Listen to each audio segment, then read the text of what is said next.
Hello, I'd like to talk to you about a very important subject tonight. Many of you are possibly at home, possibly with loved ones, and possibly limited in where you can go and what you can do. Recently, in response to a worldwide problem, California has shown a great deal of leadership. Our governor stepped up and said he declared an emergency, and he was asking everyone in California to follow his requests. And I got to tell you, talking to supporters of California nationalism and independence across California, with members in the Bay Area, Sacramento, Central Valley, Fresno, San Diego, Los Angeles, and the Inland Empire, we can say from our own view that Californians seem to be coming together and following their elected leaders in how to deal with this crisis. In fact, that's what the nature of this video is about. Recently, Balaji SRINIVASAN, doctor at Stanford University, Balaji SRINIVASAN, also a professional recognized by MIT and the Wall Street Journal for his innovative thinking, recently said this: California has the scale of a nation state. If it is doing better in controlling the virus than the rest of the country, it may put up quarantine borders. He said that on his own Twitter account on March 31st, 2020. Now, what's interesting here is that Professor James GLYNN, author of the definitive textbook of social problems in California, former president of the California Sociological Association, and a professor at the University of California system himself, wrote an article on March 28th, only 3 to 4 days earlier, in Madera Tribune, where he said, on the day that Trump declares an end to COVID-19 precautions, California announces that the state secedes from the union. I believe that is now the only way to secure the health of the state. At that same time, on March 20th, on social media, Dr. Victoria DOOLEY talked about how it might be better if California was independent from America in relation to the COVID crisis. And Dr. WALI on March 20th also said that. So when you have multiple professors and multiple doctors all saying that, hey, America does not seem to be handling the crisis well, the federal response is not seen as good. California had to declare a state of emergency ahead of the federal government. California has received improper equipment from the federal government in response to this crisis. And you have multiple professors and doctors saying, maybe you need to take over the border yourself. Donald Trump recently talked about reopening the economy. That's what all this talk is in response to. Every scientist essentially on the earth is saying, here are certain protocols to follow to deal with the coronavirus epidemic. Trump is now saying he's willing to reopen the economy. That places everyone in California at a great deal of health and safety concerns. And so what people are now talking about on social media, who are not connected to CalExit and have never supported CalExit before, but are instantaneously, it seems now, in response to the federal mismanagement and improper communications and overall ineptitude of response in an emergency situation, they're saying, hey, you may need to control the border to be able to actually protect the people of California. And hey, I was somebody who never really thought about secession, but when we're talking about lives and tens of thousands to hundreds of thousands of body bags, might be worth looking into. That brings us to our next point. In March 17th, 2015, I was research director for Sovereign California. At that time, talking with other members, some of whom are in different CalExit organizations than me at this point, and Bart Gilbert, a member who passed away, we talked about nationalizing the border of California by converting what's known as the CDFA, California Department of Food and Agriculture, which has 16 border stations at every single road coming in and out of California, and basically creating it into a border guard. Now, the CDFA already has the ability to refuse people coming into California They already have a physical building on every single road coming into California. They have existed for 100 years, and their job was to prevent disease coming into California. I want to repeat this. There's an organization in the California government that has 100 years of experience in protecting the borders of California from disease and infestation. It's literally their job.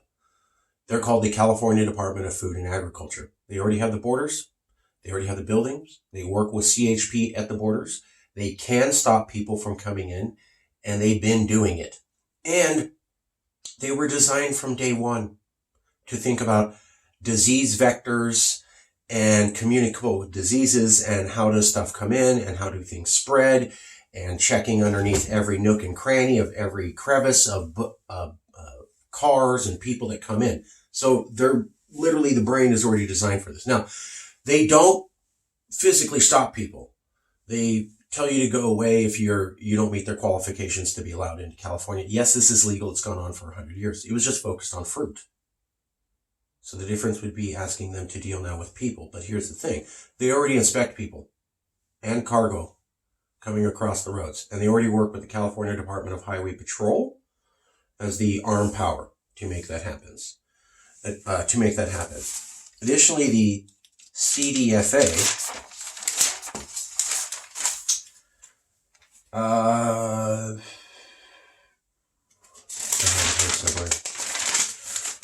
okay, 19 LAPD. Okay, June 14th, 2016 on Fox 40 News, law enforcement inspecting vehicles near Nevada border for illegal fireworks. Law enforcement inspecting vehicles near Nevada border for illegal fireworks. June 24th, 2016 on Fox 40 News. I also need to draw your attention to December 2nd, 2015 in a letter from CDFA Director Pim Watt to CAL FIRE.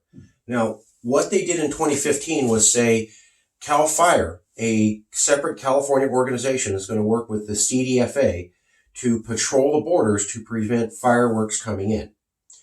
They said that they wanted to work together in 2015, and then in 2016 they did work together, and it was highly successful. What happened, and what's new, is that CDFA never worked with CAL FIRE before.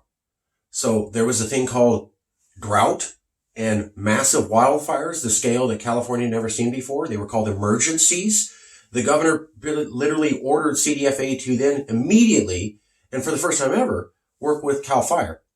So CDFA brought CAL FIRE into the CDFA buildings to patrol for a new thing that CDFA never done before, and it worked. We're talking about converting a California government agency to a new role in response to an emergency. Well, in 2015 and 2016, they literally did it. The emergency was drought and wildfire. They did work with the California Department agency partners. They did have them at all the infrastructure. They did do this for a couple of years. It was successful, and it totally produced results. The other thing is that in 2020, the CDFA was required to come up with massive new regulations for cannabis. So cannabis was now allowed for everybody. The group that was going to be informing people on how to grow it and the rules for that were CDFA. So we know in 2016, 2015, CDFA can respond to emergencies. It can adapt. It can work with new agencies. We know that in 2020, CDFA can take on massive new regulatory roles. So, and we also know that the CDFA already works with the CHP, and they already have all the buildings there. But I also want to draw your attention to something else. The CDFA, June 27th, 2017, June 27th, 2017, CDFA press release, don't pack a pest. Traveler education program expands to San Francisco Airport. So what that was saying was that the CDFA expanded into a role of inspecting people and cargo at the San Francisco Airport to inspect for diseases coming in.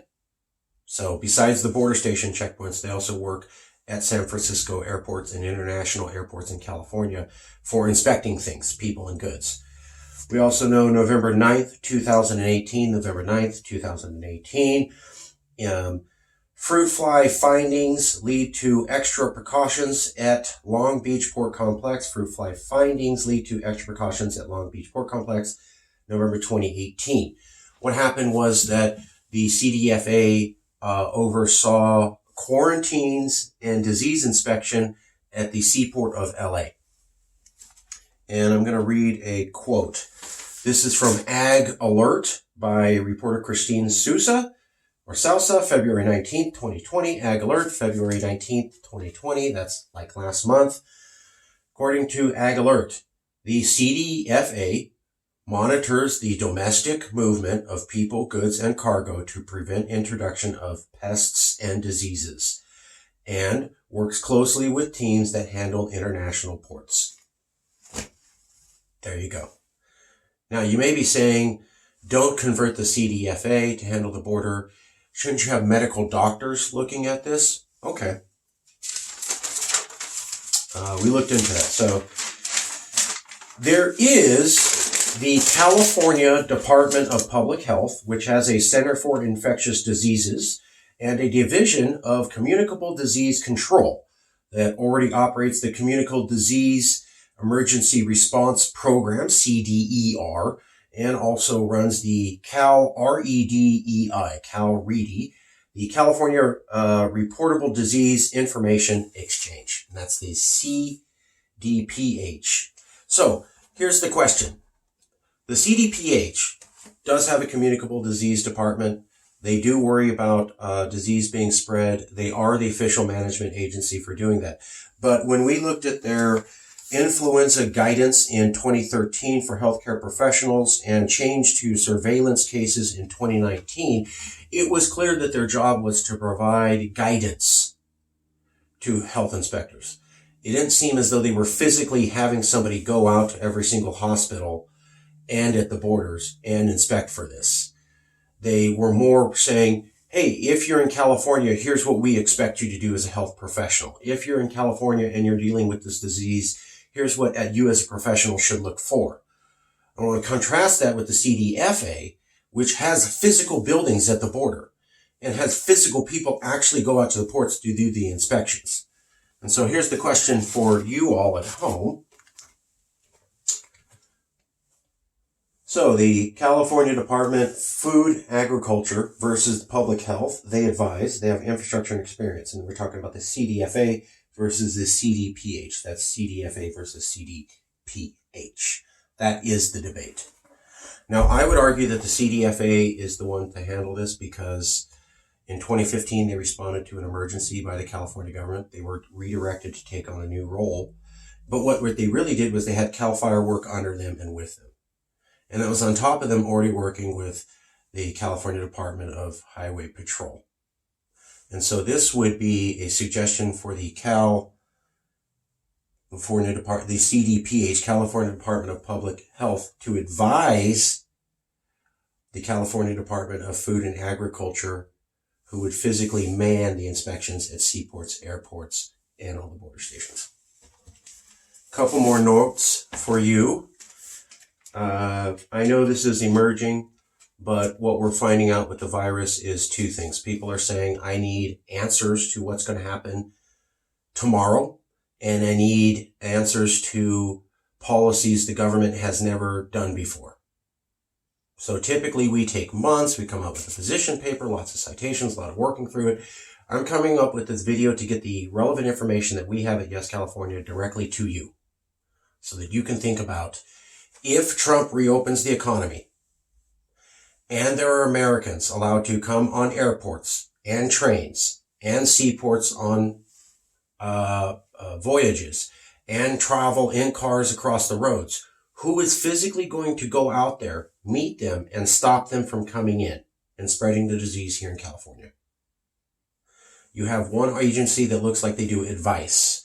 You have another agency that has physical infrastructure, experience working with other agencies, and experience inspecting cargo and people and goods coming in at seaports, airports, and roads.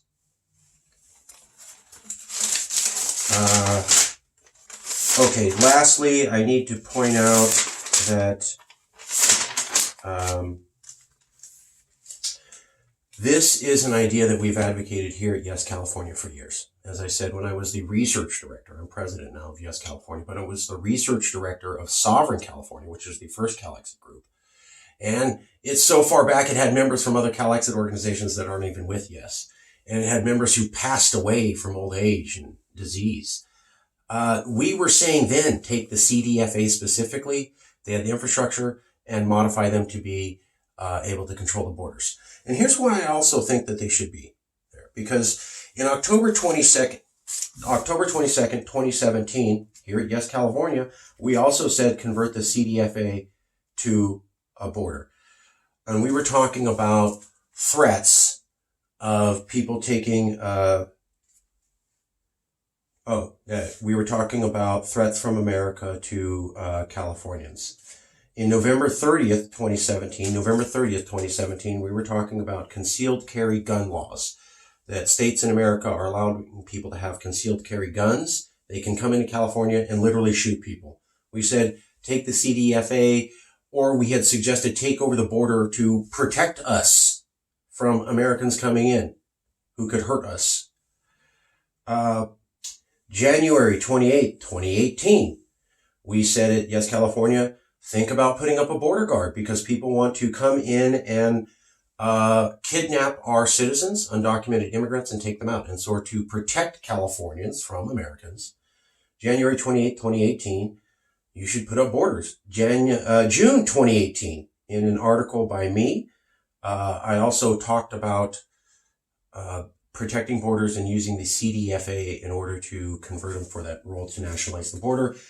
December 19th, 2018, we reminded everybody that in November 2016, Governor Brown said, if Trump were ever elected, we'd have to build a wall around California to defend ourselves from the rest of the country. We reminded everybody December 19th, 2018, that Jerry Brown said that in November 2016. August 4th, 2019, an American came from Nevada into California and killed Californians in Gilroy. Our gun laws did nothing. He was able to travel through because we don't have inspections at the border. We said then, think about protecting the border. August 10th, 2019, California politician Alejo talked about the same issue. Guns coming in, Californians being killed, need to protect the border. We highlighted that. We were one of the few agencies to point out, here's a politician saying the same thing we had brought up a year before. And finally, March 31st, 2020, here at YES California, we are widely promoting the tweet by Mr. SRINIVASAN,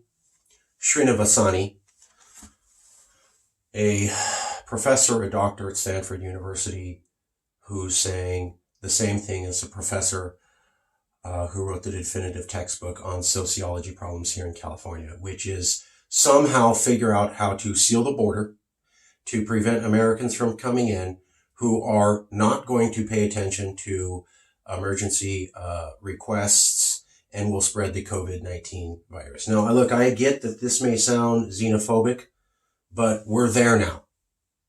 People will be dead, bodies will pile up, or we will figure out how to protect Californians.